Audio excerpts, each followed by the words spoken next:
ನಮ್ಮ ಉಸ್ತುವಾರಿ ಸಚಿವರು ಸತೀಶ್ ಜಾರಕಿಹೊಳಿ ಅವರಿಗೆ ಮಾಡಬೇಕಂತೇಳಿ ಅವರು ಈ ಸಂದರ್ಭವನ್ನು ಈ ಸಿಚುವೇಶನ್ಸ್ಲೇ ಉಪಯೋಗ ಮಾಡಿಕೊಂಡು ಇದಕ್ಕೆ ಪರಿಹಾರ ಹುಡುಕುವಂಥ ಕೆಲಸವನ್ನು ಅತ್ಯಂತ ಶೀಘ್ರವಾಗಿ ಮಾಡಬೇಕು ಮತ್ತು ಮಾಡ್ತಾರೆ ಅನ್ನುವಂಥ ವಿಶ್ವಾಸ ಗೋಕಾಕ್ ತಾಲೂಕಿನ ಜನರಿಗೆ, ಚಿಕ್ಕೋಡಿ ತಾಲೂಕಿನ ಜನರಿಗೆ, ಯಾಕಂದ್ರೆ ಎರಡೂ ತಾಲೂಕುಗಳು ಜಿಲ್ಲೆ ಆಗಬೇಕಂತೇಳಿ ಇನ್ನೂ ಬೈಲಂಗಲು ಮತ್ತು ಇನ್ನೂ ಕೇಳ್ತಾ ಇದ್ರೆ ಕೇಳಿ ಏನು ತಪ್ಪಲ್ಲ ಅವ್ರದ್ದು. ಯಾಕಂದ್ರೆ ಪ್ರತಿಯೊಬ್ಬರಿಗೂ ಇವತ್ತು ನಾನು ಪ್ರಧಾನಿ ಆಗ್ಬೇಕಂತ ಆಸೆ ಅದ, ನಾನೊಬ್ಬ ಮುಖ್ಯಮಂತ್ರಿ ಆಗ್ಬೇಕಂತ ಆಸೆ ಅದ, ನಮ್ಮ ತಾಲೂಕು ಜಿಲ್ಲೆ ಆಗಲಿ ಅಂತ ಆಸೆ ಇರ್ತದೆ. ಅದು ತಪ್ಪೇನಲ್ಲ, ಕಾಲ ಬಂದಾಗ ಕೂಡಿ ಆಗ್ತದೆ, ಆ ಮಾತು ಬೇರೆ.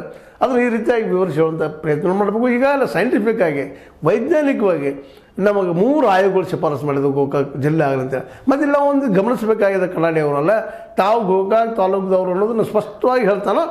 ಅವ್ರು ಯಾವುದಕ್ಕೂ ಬಿಡೆ ಕಾಯಿಲಾರ್ದನ ಮಾತಾಡೋದು ನಿಶ್ಚಿತವಾಗಿಯೂ ಭಾಳಷ್ಟು ಖುಷಿ ಕೊಡುವಂಥ ವಿಷಯ ಯಾರಿಗಾದರೂ. ಯಾಕಂದರೆ ತಮ್ಮ ಮನೆ ಜನ ಒಳಗೆ ಇದ್ದಿದ್ದು ಹೌದು, ನಾವು ಗೋಕಾಕ್ ತಾಲೂಕದವರು ಇಲ್ಲಂತ ಏನಲ್ಲ.